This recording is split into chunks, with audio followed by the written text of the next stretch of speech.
Faut-il apprendre des notes sur le manche de la guitare? Juste avant de développer ma réponse, si vous ne me connaissez pas sur cette chaîne, je parle principalement de l'accompagnement à la guitare, c'est-à-dire le fait de plaquer des accords et de chanter par-dessus.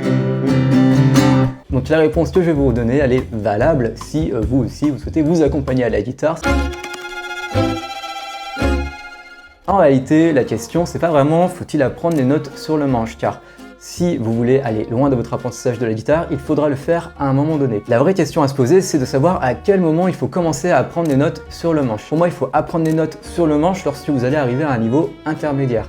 En effet, il y a énormément de choses à apprendre avant d'apprendre les notes sur le manche. Lorsque vous êtes débutant, il va falloir que vous appreniez vos accords, les accords ouverts dans un premier temps, il va falloir que vous appreniez des rythmiques à la main droite, et si vous voulez chanter par-dessus votre guitare, il va falloir que vous arriviez déjà à bosser un petit peu votre chant et aussi à synchroniser le chant et la guitare. Et juste ça, ça doit occuper vos sessions de travail. N'allez pas rajouter par-dessus l'apprentissage des notes sur votre manche de guitare, ça fera trop et vous n'y verrez pas forcément de sens, ça arrive trop tôt dans l'apprentissage. En revanche, si vous êtes d'un niveau débutant plus, voire intermédiaire, et que vous voulez avoir un accompagnement de guitare plus développé, plus enrichi, à ce moment-là, ça va être utile de commencer à apprendre les notes sur votre manche de guitare. Pourquoi? Ça, c'est un accord de Do majeur.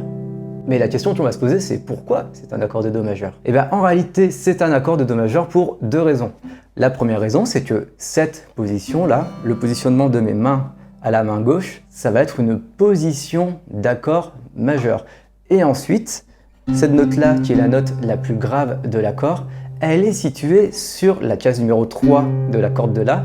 Et cette case numéro 3, eh ben, c'est un Do. Donc le fait de plaquer cette position et de situer la note de basse sur la note de Do, ça va donner un accord de Do majeur. Mais si je décale cette position et que je la fais ici par exemple, c'est pas la position la plus facile, je vous l'accorde. Donc là, on a la même position et je fais un barré qui remplace les cordes à vide. Vous voyez, là, j'avais cette corde à vide là. Et pour retrouver cette corde à vide, entre guillemets, on va mettre l'index ici en barré. Et on va avoir la même position d'accord, donc on a le même espacement de doigts. Sauf que cette fois-ci, le petit doigt, la note de basse, est située sur la note de Ré, sur la 5e case de la corde de La, qui est la note de Ré. Et donc, on a un accord de Ré majeur. Donc pour l'accompagnement, le fait de comprendre le nom des notes sur votre manche, ça va vous permettre d'utiliser des positions d'accords, de comprendre le concept de position d'accord et donc de pouvoir plaquer les accords où vous le souhaitez sur le manche, dans les graves ou dans les aigus, et donc de varier vos accompagnements de guitare. Je vais prendre un autre exemple. Ceci est l'accord de Mi mineur. C'est l'accord de Mi mineur parce que la note de basse de l'accord est un Mi, et que la position que je fais à la main gauche, c'est une position d'accord mineur. C'est cool, hein, je peux faire une chanson comme ça, en plaquant l'accord mineur, ça sonne.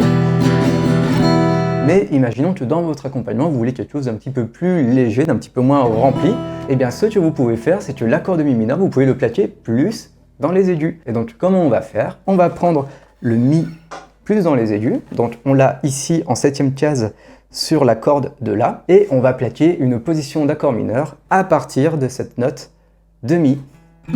Et donc on va avoir un accord de Mi mineur. Donc du coup, quand on s'accompagne, on a quelque chose de plus léger comparé à ça.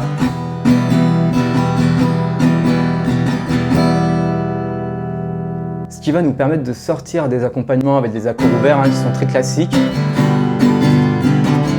On va pouvoir faire ça par exemple. Donc si vous êtes d'un niveau intermédiaire, que vous maîtrisez déjà les bases du niveau débutant à la guitare d'accompagnement, vous pouvez apprendre les notes sur votre manche, ça vous permettra d'enrichir vos accompagnements. Alors évidemment, la question se pose de comment réussir à évaluer son niveau. Moi, ce que je vous recommande de faire, c'est de regarder cette vidéo dans laquelle je vous donne 5 chansons qui se jouent avec 4 accords. Donc ce sont des accords ouverts. Les rythmiques que je vous propose sont des rythmiques assez simples. Donc si vous arrivez à jouer très facilement ces chansons, ça veut dire que vous avez dépassé le niveau débutant et que vous pouvez viser au-dessus. Par contre, si vous avez quelques difficultés à apprendre ces chansons, restez au niveau débutant, bossez vos accords ouverts, vos rythmiques, et vous pourrez plus tard apprendre les notes sur le manche et d'autres positions d'accords.